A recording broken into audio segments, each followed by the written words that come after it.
Hi, and welcome to the Q&A podcast. I'm your host, Peter Slen. Thanks for listening.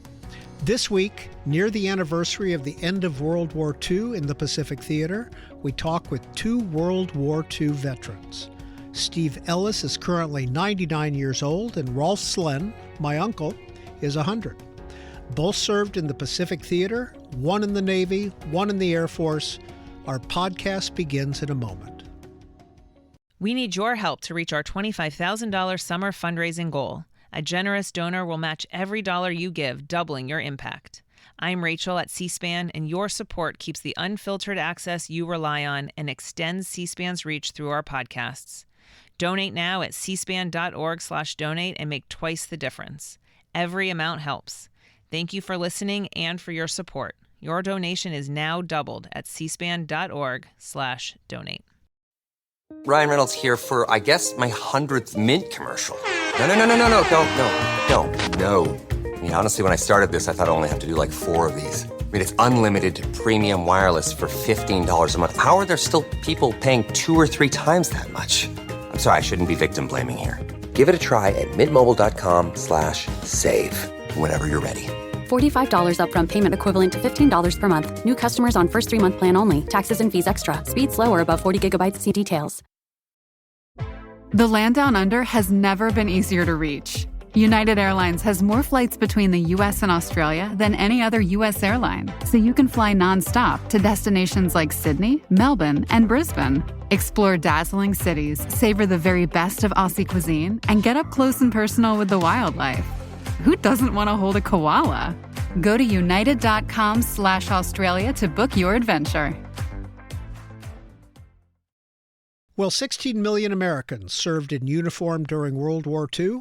Only 100,000 plus are still alive today. 2 of them, Steve Ellis and Rolf Slen, were born when Calvin Coolidge was president. They are both healthy and alive today at 99 and 100 years old. But during World War II, as young men, they fought in the Pacific Theater.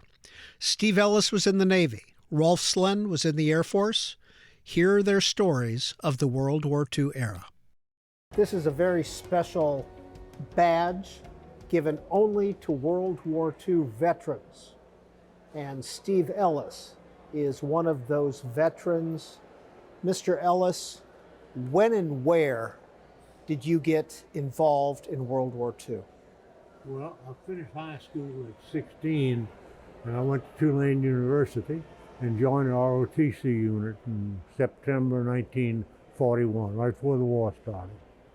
And that was my involvement. I stayed in the ROTC after the war started, and then in 1944, they commissioned my whole class a year early. I never finished my officer training. I got commissioned at the age of 19 and sent off to join the amphibious forces. Where? Camp Radford, Virginia. This was in February 1944. And I was designated to be a gunnery officer. So they gave me 2 weeks training in how to be a gunnery officer. And then I was assigned to a crew. 6 other officers who'd gotten their 2 weeks and whatever they did. And we worked together for 2 weeks. And then we met our crew, all the enlisted men, and we worked with them for 2 weeks.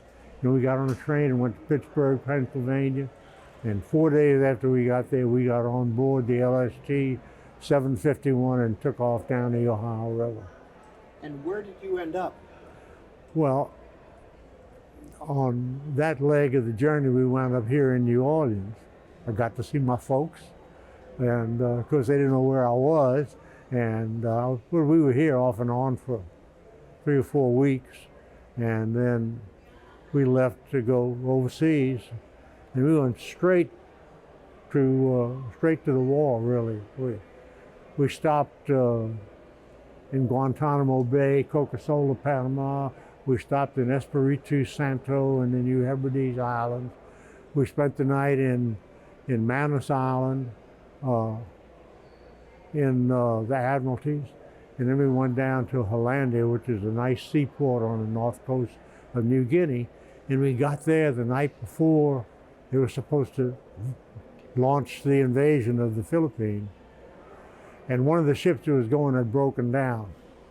So we went out and went bow on with her. And they drove the cargo off onto our ship. And the next morning we were off to the war. And they D-Day at Leyte Gulf in the Philippines. And you were at the Philippines, the Yes, liberation of the Philippines. Yes, sir. What was your job? I was the gunnery officer on the LST 751. We had 7 40 millimeter guns and 12 20 millimeter guns, all anti-aircraft, around the perimeter of the ship.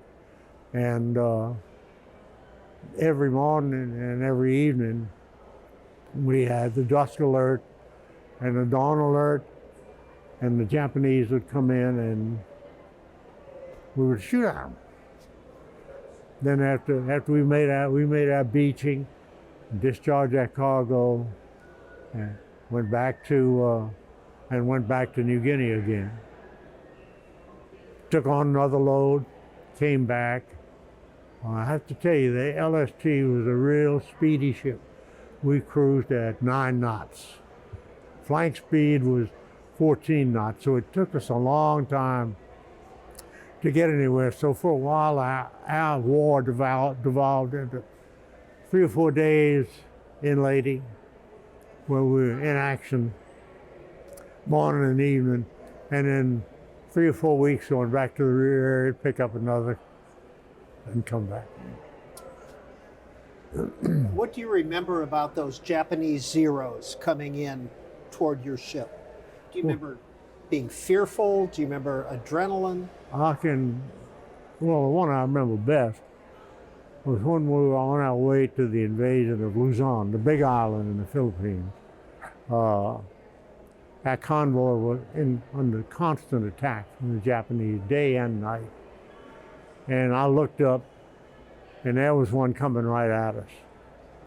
And still out of range, so I waited a few seconds and I gave the order to fire. But I remember seeing him coming at us. I wonder if we're going to get that sucker. I wasn't afraid. Didn't feel any rush of adrenaline. It was just a very calm thing, and we got that sucker. So that was that for us, and being under direct attack. That was the only, twice it happened, and twice we got the plane. Mr. Ellis, were you on a regular schedule? I mean, did you have a shift, or was this on duty 24 hours a day? No, we had a regular schedule. I stood watch. Every fourth watch was mine.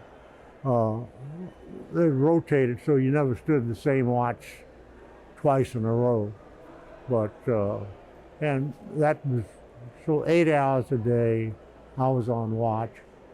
And the rest of the time, as gunnery officer, I was supervising a group of gunners' mates who we had to keep all the guns in shooting order. We had to keep all of the ammunition tubs full of ammunition. And so we had plenty to do during the day. You spoke earlier about your training, essentially 2 weeks, 2 weeks, and 2 weeks at the age of what, 20? 19. 19. Was it enough training? No, of course not. I thought so at the time, but today, with 80 years perspective, I know it was just nowhere near enough. But we did a wonderful job. We had a good captain, and we did a wonderful job on-the-job training, just going down the Mississippi River from Pittsburgh to New Orleans. We drilled and drilled and drilled, and we inventoried, and we studied the ship. And the time we got there, we had a punch list. I built an LST in 4 weeks in the Revaux shipyard. But on the way down, we carried a bunch of shipyard men with us because there were a few things they didn't get around to. And he did. And by the time we got to New Orleans, we had a punch list about that long, and went in the shipyard down here and did that. And then they commissioned the ship, and we went to St. Andrews Bay, Florida, and did our shakedown cruise for 2 weeks. We got to 2 weeks, yeah. We got to beach it and sail in formation, fire the guns, do all the stuff. But we had 2 weeks to do that, and we came back and got our overseas cargo and all of our ammunition and took off. Well, you said that you joined ROTC from Tulane in 1941. Yeah. What do you remember about those 4 years on the domestic, on the home front? Well, I only had 3 years because I never did my senior year. They were building amphibious ships so fast. There were 1,051 LSTs and somewhere between 900 and 1,000 LSMs, LCIs, and LCTs. So that's close to 3,000 ships, and they needed warm bodies to officer all of them, and that's why they just took all us juniors, because we had a modicum of training, and the rest of it was kind of up to us and how quickly we could catch on. And I have to say that our crew, our skipper was 26, exec was 24, the oldest man on the ship, one of the enlisted men was 36, one of the officers was 30. The average age of the whole crew was under 20, because that whole deck gang was made up of guys right out of boot camp. Same thing down with the black gang in the engine room. It was really just a bunch of kids, but it's a wonderful testament, I think, to the young men of this country that we were able to get in there and do it well. The minutiae of operating a ship really goes beyond. There's so many little things you have to do every day, and so easy to forget. But we were right on it, right from the start.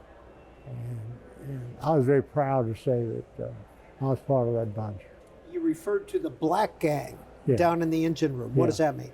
Well, they're the ones that ran the engines. Segregated units. Yeah, we had two 900 horsepower diesel engines sitting down the bottom of the ship in the after section, and they had the same watch as we did. The enlisted men sat every third watch, but they didn't repeat because the watch that went from 1600, 4 in the afternoon, until 2000, 8. We split into two 2-hour watches. So they would go 1, 2, 3, and then come to the split watch, and then 1, 2, 3 again. But they're not the same as the ones they had the first time around. And so nobody got to stand the mid-watch, was when everybody hated. That's from midnight till 4 a.m. It took forever. And the next worst one was from noon till 4 p.m. That wasn't as bad as the mid-watch, because at least you can see. But mid-watch, it was dark. And you can't see anything. You can't see the ships you're keeping station on. You can get reports from a radar man as to what your distance was. You can control the ship that way, but you're really flying blind. And when you're on a run where you don't change courses for 4 hours, imagine how dull that is. Imagine staying awake for 4 hours under those circumstances. Now, I have to say that if any of us ever went to sleep on watch, nobody ever found out about it. Of course, I didn't. What was life like on the ship? The food, the living conditions? Okay. Well, one thing about an LST is that we could carry a couple of hundred men in addition to our crew. So we were fully loaded with miscellaneous trucks. We might have 40 or 50 trucks on board, and we would carry the personnel that operated those trucks, or tanks, or whatever it happened to be. And sometimes we would carry men in addition to that.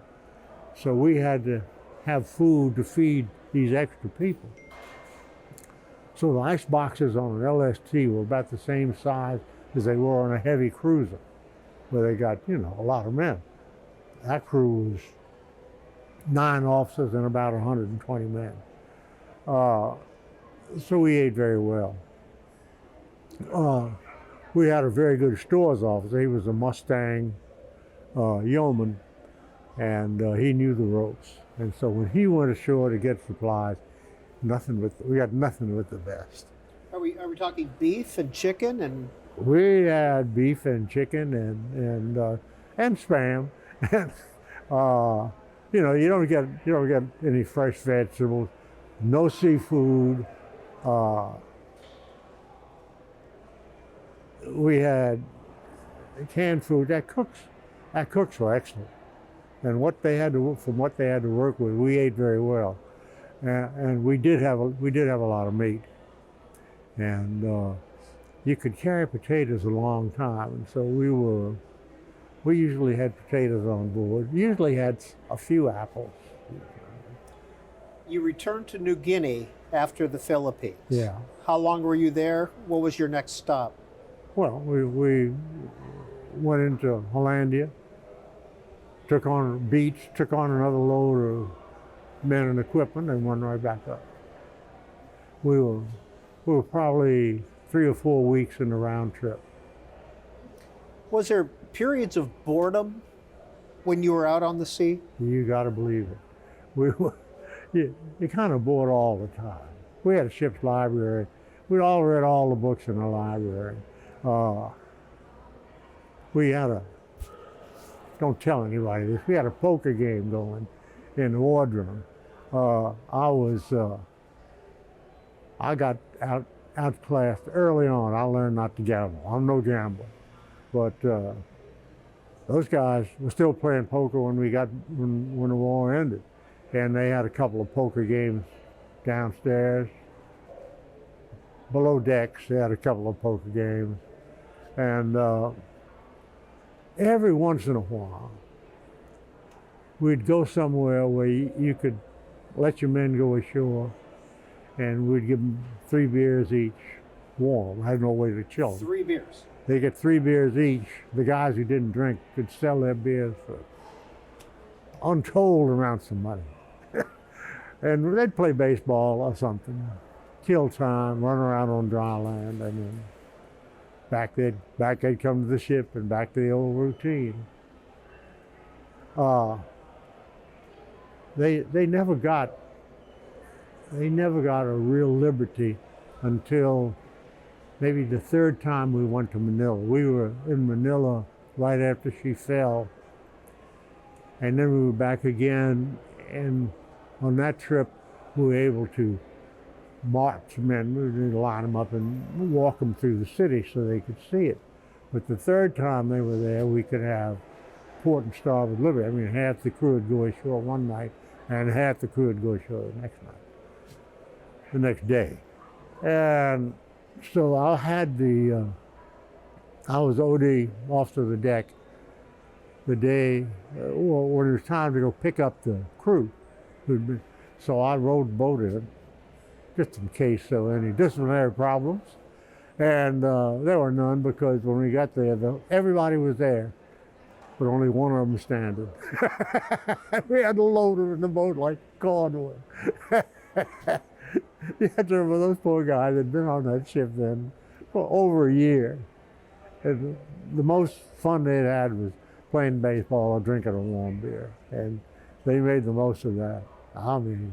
What was, when the Philippine people saw you in the streets, was there a response to the American soldiers? I don't remember one. Of course, we were there right after the old city fell the first time, so we didn't get to go around. And the next time was a couple of months later, and they were probably used to it by then. The only thing I remember is an Indian family, Indians from India, and all wearing the turbans, and the father up front, and the mama carrying a baby, and then about 10 children behind them like that. life goes on. 1945, the atomic bombs are dropped. Where were you at that time? Do you remember? And when did you learn about it? We were at sea. I think we were probably in the Sulu Sea, maybe on our way from Manila back to Leyte Gulf. Leyte was a big supply depot, and everything went out from there. Well, I think we were on our way. We heard about it, and it kind of shook us up a little because that kind of war was unknown. Up in one bomb that could destroy a city, and we knew that much. And I think we were still on our way back when the Japanese indicated their willingness to surrender, which was around the 14th or 15th of August. And so we got back to Leyte Gulf, and we stayed there the rest of the month. And on September 2nd, the admiral who was in charge of the whole scene there ordered we have another spontaneous celebration that night. So that night, everybody shot their guns off. On the ship? Huh? On the ship? Oh, yeah. We fired our guns, small boats. We lowered our small boats, and they went out and had flare war, shoot flare guns at each other. And we opened up the beer locker, and everybody kind of got a little drunk. But it really wasn't exactly as spontaneous as the admiral intended. It was kind of a ho-hum celebration. But that was it. And that was our war. We took 2 loads up to Japan and left them Tokyo, Yokohama, one of those places. And then we stayed there after the second trip and spent our time distributing those troops around the island. We did that for about 6 months. We got up to Hokkaido and the north end of now I'm forgetting the big island's name, but the one where Tokyo is. We went to the Sendai Arsenal. We saw a lot of good stuff, and one of the things we saw was Hiroshima.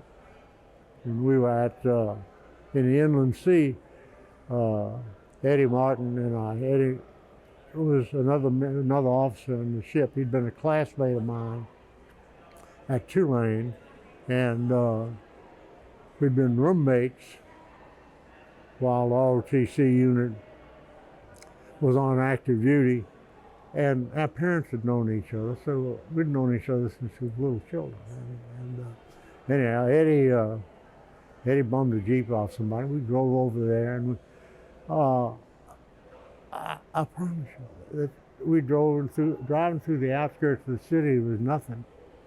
And all of a sudden, we never saw a sign saying, keep out, danger, nothing. We just drove into this area of utter desolation, like somebody had drawn a line. Here's a little bamboo and paper house sitting here, and here is nothing. And so we drove right in the middle of the city, and there were a couple of the steel and concrete buildings. The structure was still there. And so we went up on top of a 5-acre one, and Eddie took pictures looking in all directions. And we got our fill of it, and we got in the Jeep and went back to wherever we'd come from. And to this day, nobody has said, beware of radiation or anything like that. I guess my children were born with one head each, so I suppose that we didn't get much radiation, if any. Did you meet Japanese people after the war when you were driving around Hiroshima? Or... Yeah. What was their reaction to you? Do you remember?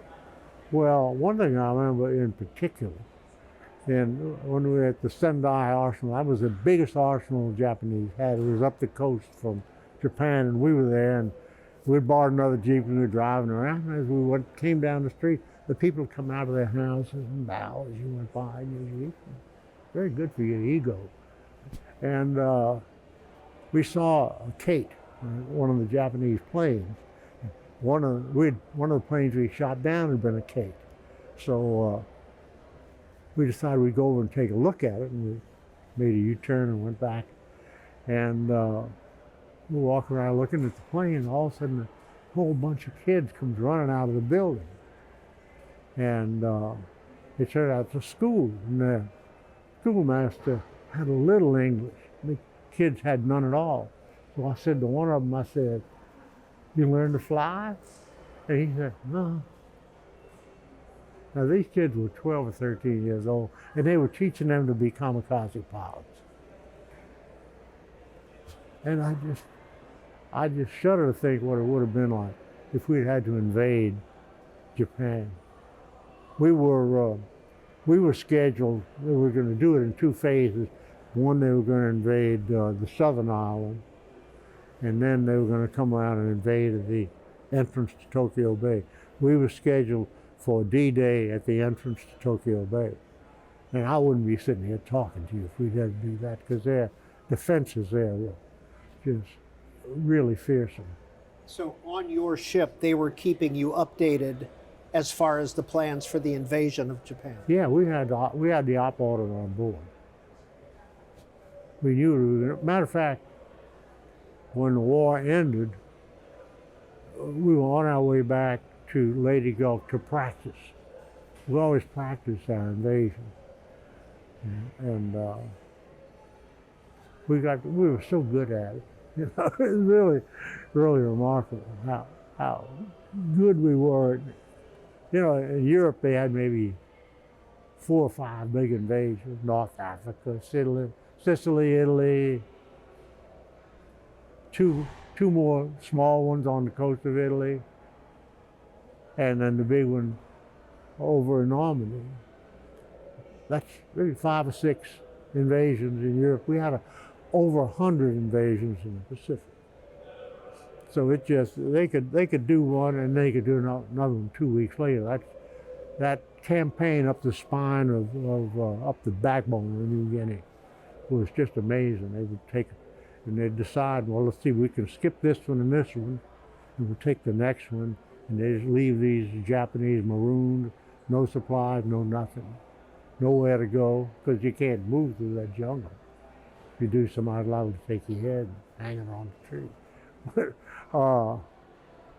Steve Ellis, when you look back, you're 99 years old now. Yeah.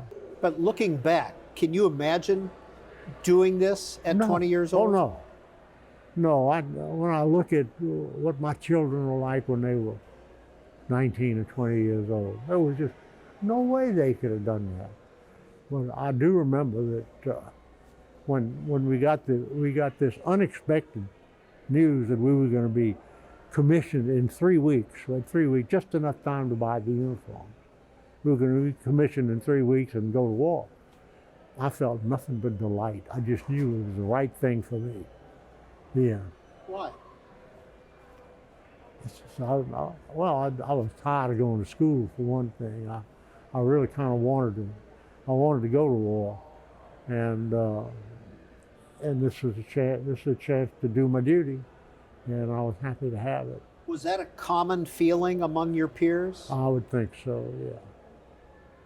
I'd never talked to anybody who was sorry that happened to them, before or after. Well, look, how many 19-year-old boys get a chance to run a division on a fairly sizable ship? Because I didn't be responsible for the defense of that ship. I also I was a navigator for a while. Now, in ROTC, I took one course in piloting, and piloting is offshore navigating, going along the coast, and celestial navigation. We learned out of a book how you do that. But I got to be the navigator because the navigator ran our ship into Ship Island. One night when he was supposed to be taking a left turn, he just, bam. And the next morning the captain relieved him, and he said, "Mr. Ellis, you're the navigator." Because I was the assistant navigator. So then I was the navigator of this ship. And I remember when I took my first star sight, I didn't know the first star from another star. And I got the book out, and I looked, and I figured out where at dusk that evening, which star was going to be, and I wrote down all the things, and I went out there with the sextant and the quartermaster, and I looking and looking and looking, and finally I see one of them up there right where he's supposed to be, so I shot that, and it took about 3 or 4 star sights, and I did that, I got away with it. It's when we were going down to Guantanamo Bay. I got away with it, and I navigated us across the Caribbean into the Coca-Cola, and then all the way across the Pacific. And when we got to the New Hebrides, he gave the job to somebody else, and I went back to Washington. Thank God. But by that time, I knew how to do it. I'll tell you, those first few days, it was touch and go. I remember when we were heading back to New Orleans from Gulfport, where we'd loaded up for overseas. We were going back to New Orleans to get our ammunition. That's the last thing they put on the ship. And we were popping along there, and I'd taken a sun line. I'd done everything you could possibly do. And the captain said, "Mr. Ellis, when do we turn for the seaboard?" And I said, "Right now, Captain, here's your course." And that course took us right along the edge of the shallow water. An experienced navigator would give himself a couple of miles extra room. Not this guy. Right along the edge, hit that sea buoy on the, that's the LSTs right now, on that screen. But we hit the sea buoy right on the nose. When you see that video playing, does it bring back memories? Oh, sure. Oh, sure. And I've been coming here one day a week to the museum. For about 8 years now, and so I've had plenty to remind me of what happened to me during the war. I have to tell people. You know. Some of them don't want to talk about me at all, but they want to tell me their uncle was in the Battle of the Bulge, or their daddy was there. One came through that said, "My great-grandfather." Oh my God, great-grandfather, how old am I? How do people react when they see this World War II veteran tag on you? A great many of them come up and shake my hand, say, "Thank you for your service." Or they will nod at me. They all notice. You were one of 16 million in uniform. Uh-huh. Right. Now I don't know how many of us are left now. Maybe about 119,000. Is that right? Yep. How were you able to get news on the ship? A lot of famous battles were going on when you were over there, Iwo Jima, Guadalcanal. Well, a radioman would pick it up, and he'd share it? Yeah, they'd publish a little paper every once in a while. They'd tell you what was going on in the world. Those radiomen were remarkable. They'd be sitting in there 4 hours at a crack in front of a typewriter wearing headphones, and they'd each be monitoring a different circuit. There was the Fox, I can't remember now. But you go in there and they're typing away, and you could talk to them. They could talk to you about the World Series and all the time. This information coming in there and down their arms and out their fingers.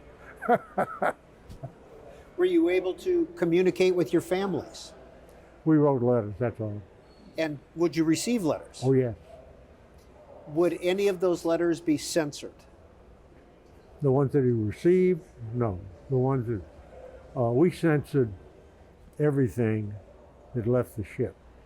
That was one of our jobs as officers. We censored all of the mail that the enlisted men wrote, and we were on our honor not to do that, not to send anything, not to write anything we weren't supposed to, because we did not censor each other's mail. And I never did. I assume that the other guys never did either. Mr. Ellis, have you been back to that area since the war? No, sir, not any at all. I never had any desire to go back to that area. Why? Well, there was nothing to make any impression on. You beach on a place and it's ugly, and you're under stress. I remember I walked over one day into the town of Tacloban, which is the capital of Lady Island, and it was just so grubby. It was grubby, and even Manila. When I was there, it had been the Japanese that almost destroyed it, defending it, and it was ugly and smelly. And the Pasig River, where we went in to pick up our crew after Liberty, was just ugly and smelly. I never saw anything that I wanted to go back and see again. I don't mean to denigrate the place or the people, because the Filipinos are fine people, and they ran a fine resistance while the war was going on. But I just never saw anything I wanted to see again. I don't want to go back to Japan, none of those places. Shanghai, no. When did you return to New Orleans, and what kind of work did you do after the war? Well, let's see. I was right before my points were up. I was sent to China, and I was commanding officer of the LST 1026, and I took it down to French Indochina and picked up some Chinese troops and carried them up to Manchuria and put them ashore. When I got back to Shanghai, my relief came on board, and I was got on a ship back to San Francisco, and I was 4 days being processed there, and 4 days on the train coming. Can you imagine that? 4 days to get from San Francisco to New Orleans. The day after I got back, I was separated from the service, and the next Monday I was back in college. I didn't know what I wanted to do. You were back at Tulane that next Monday? Yeah. Okay. I didn't know what I wanted to do. I'd been in civil engineering, and the only thing I was sure of was I did not want to be a civil engineer. So I spent a year in journalism school, and that didn't do it for me. I got a degree in geology, and when I went to get a job, nobody was hiring geologists. I went to Houston, hit every oil company in Houston, nobody. And so when I got back, I was about to get married. And I told my fiance, I said, I can't find a job. She said, what are you going to do? I said, I thought I might try law school. She said, okay, I'll get a job. And she got a job, and I went to law school, and that's what I did. I was a lawyer for about 10 years, and I was a judge for 20-some years. And I retired from that when I was 58, I think. And since then, I have done a lot of ad hoc, filling in for other judges. I liquidated an insurance company. I spent 20-odd years as independent counsel for the State Board of Medical Examiners.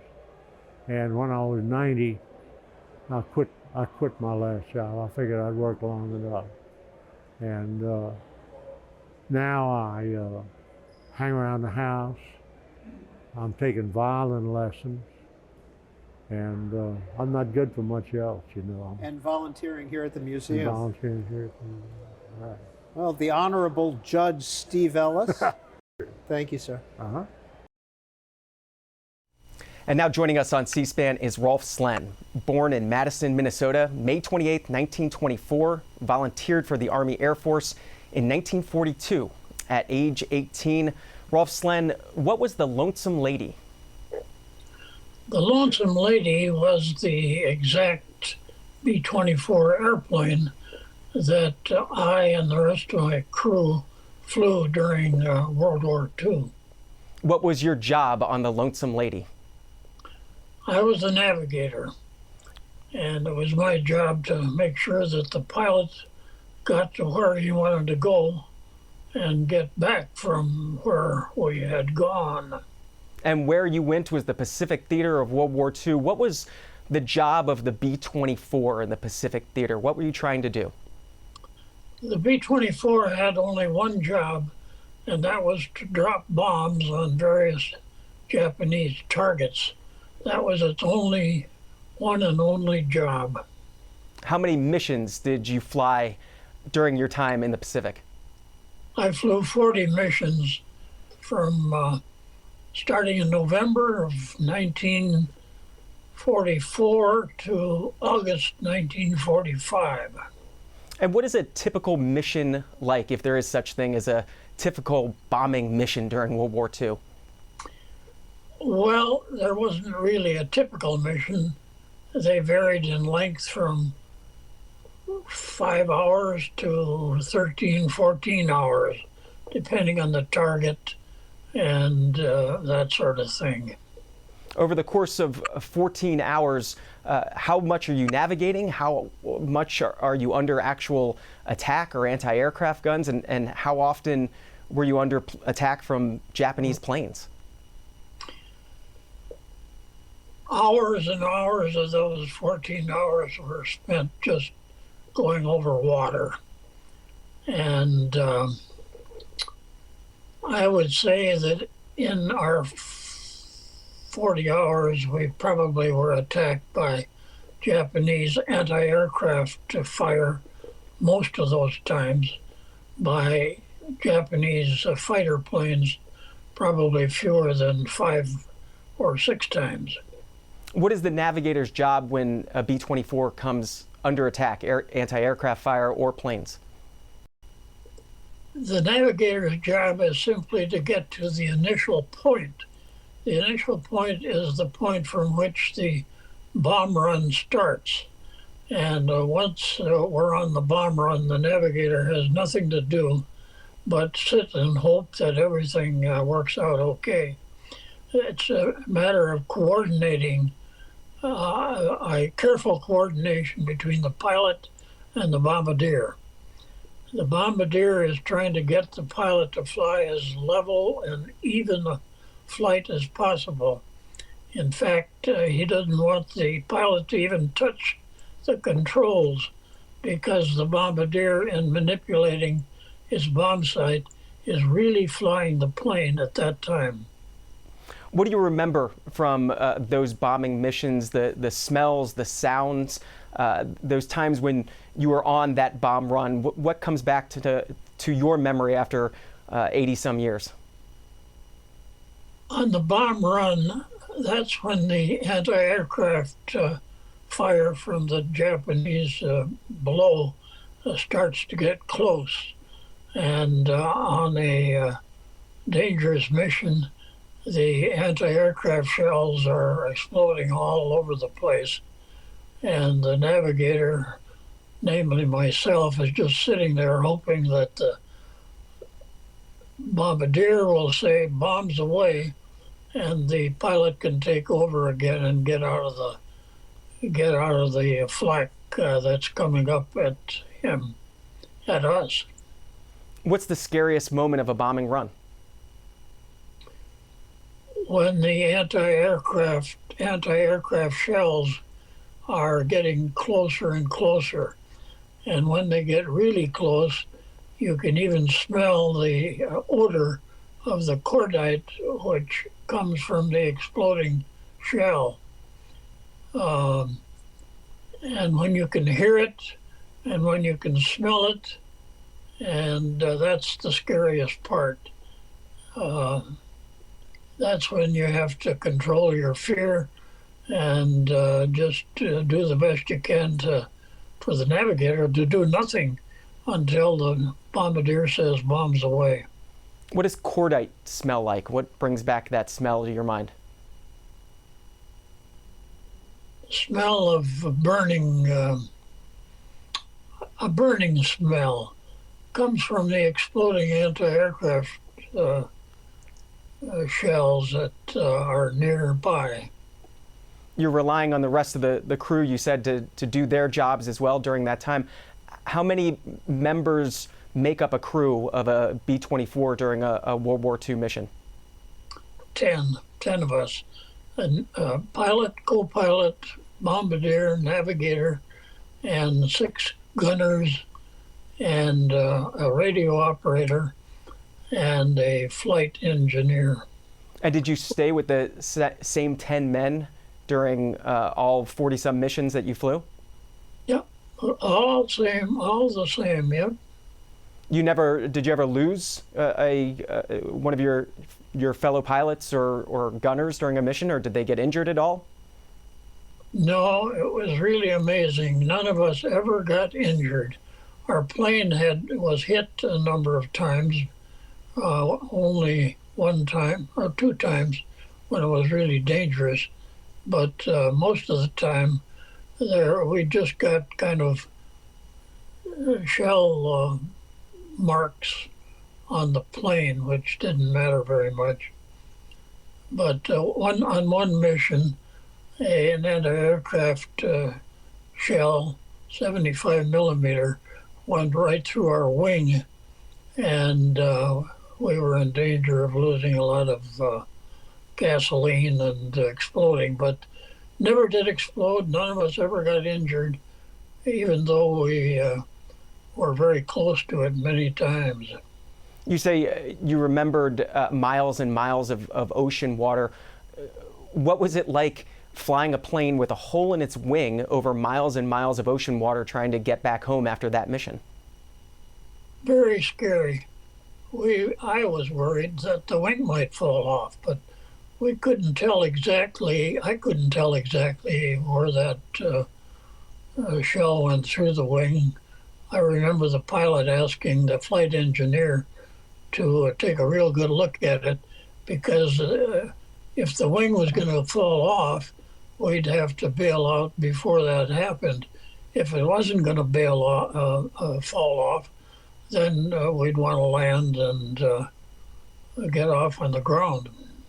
And is that landing one that you particularly remember, coming back from that mission with the hole in your wing? And what's the feeling when you land a plane after one of these missions? Oh, I remember very clearly when we landed. We were based in Okinawa, but they wouldn't let us land on our regular air base. I think it was because they thought we'd just mess up the whole landing pattern. So they diverted us to a small island called Aishima, which is close by. So we landed there without any incident. And we were all scared, actually, frightened and relieved at the same time. I remember one of the members of the crew got out and he tossed his Mae West and he tossed his parachute on the ground, and he said, "I'm never going to fly in another blankety blank B-24 again for the rest of my life." We were all very relieved to get out, and pretty shaky, actually. Did that crew member fly again? He did. He certainly did. Yep. He changed his mind, and he flew again in a few days. We've used the term scared a couple of times. How often during 40-some missions would you say that you were frightened, you were scared?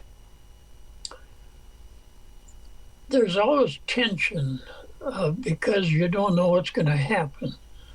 But I would say that on most of the missions we were just, I wouldn't say we were frightened on most of the missions, but on some of them it was quite terrifying, actually. I want to focus on one mission in particular in 1945, July of 1945. What was the Haruna? The Haruna was a Japanese battleship which the press said was sunk by a brave American soldier back in 1941. That was actually false. It was sort of a story cooked up by the press to make the American public happy. The Haruna was not hit in 1941, so far as we know, and fought with the Japanese all during the war. At the end of the war, it was bottled up in what's known as Kure, K-U-R-E, Kure Harbor, just south of Hiroshima. And on July 28th, 1945, they sent us up to try to destroy the Haruna once and for all. Each of our planes carried 3 2,000-pound bombs, so we had a total bomb load of, each of us did, of 6,000 pounds. And that was the heaviest load we ever carried. We led the squadron on that particular flight, and the anti-aircraft fire was terrible. There were 6 of us to start out. 2 of them had to turn back with mechanical problems, so that left 4. We got up to the target, and one of the planes we were with peeled off and went after a cruiser instead. There were many, many Japanese battleships, cruisers, destroyers in Kure Harbor. But my pilot and navigator went right after the Haruna, and I learned afterwards that we probably did not hit the Haruna with any of our bombs, but that my bombardier probably came as close as any of them, and the Haruna never left the Kure Harbor again after that time. And were you flying the Lonesome Lady that day? We were not. The Lonesome Lady was shot down that day, in addition to another plane flying right next to us, and we never saw them again. Although many of the guys on our plane saw parachutes coming out of both of those planes. I did not, because I was sitting in a place where I couldn't see them. But the anti-aircraft fire was just intense. My pilot finally asked me for a heading home, and I yelled at him, 180, 180.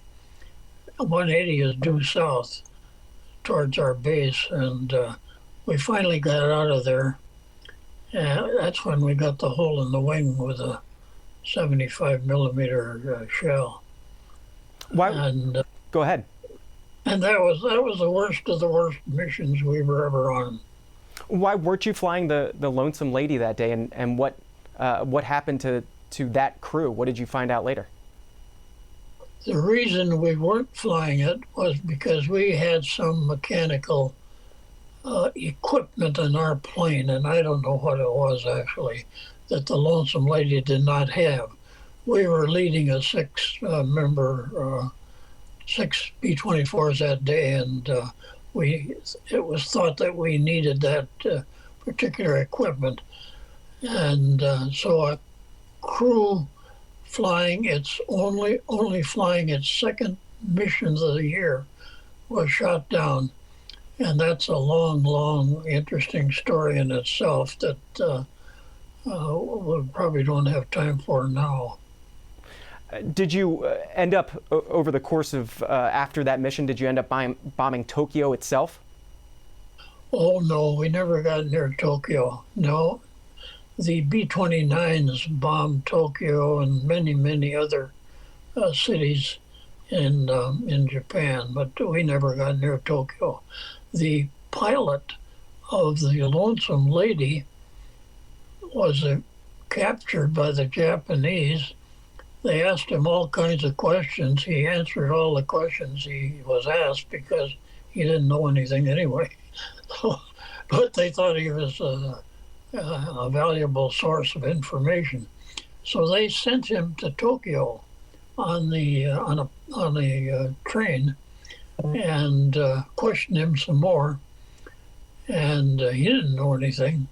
He just told them his name and that he was flying. They threatened to chop his head off in Tokyo because they thought he was lying. They did not injure him in any way because I think they realized the war was coming to an end, and they didn't want to be accused of any more war crimes. Anyway, he survived. He came back. Liz and I, my wife, met him and his wife at many bomb group reunions. And through a long series of talks and other information, I got a hold of a piece of the Lonesome Lady that was actually transferred to me many years after the war. Where do you keep that piece of the Lonesome Lady? Well, I've kept it in our house all this time up until a few months ago. I think I turned it over to the Fargo Air Museum, and I think they have it now. Just a couple minutes left, Rolf Slen.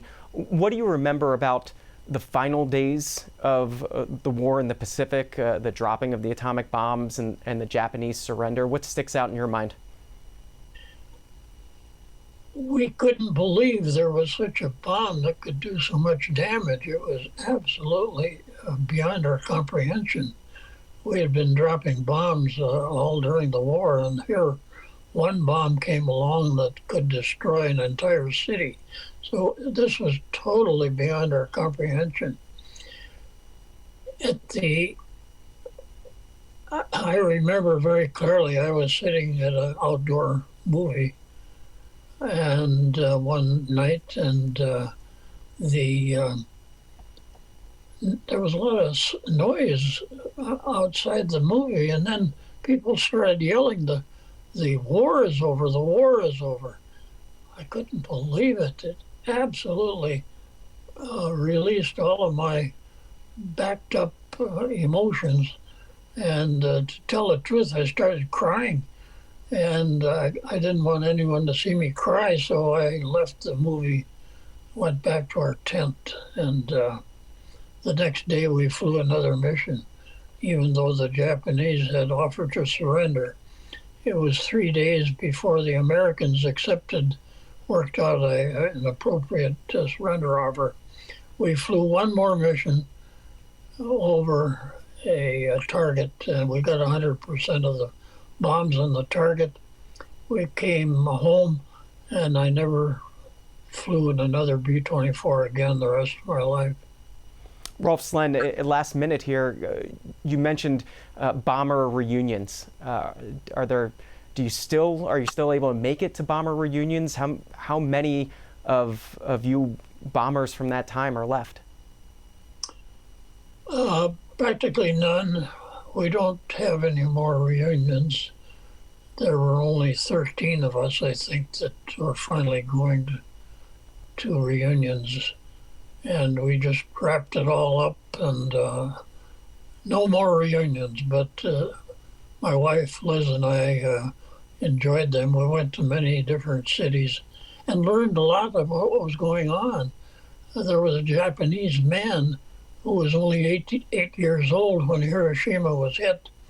He got radiation sickness, but he spent the rest of his life trying to figure out what happened, when, and where. And he came to our reunions and spoke, and we all applauded him. Rolf Slen, 100 years old, veteran, husband, grandfather, great-grandfather, uncle of C-SPAN's Peter Slen. Thanks for joining us. Thank you. And thanks for joining us on this Q&A podcast. Next week, we talk with actor George Takei, who was 5 years old in 1942 when his Japanese-American family was forcibly removed from their Los Angeles home and imprisoned because of fear during World War II.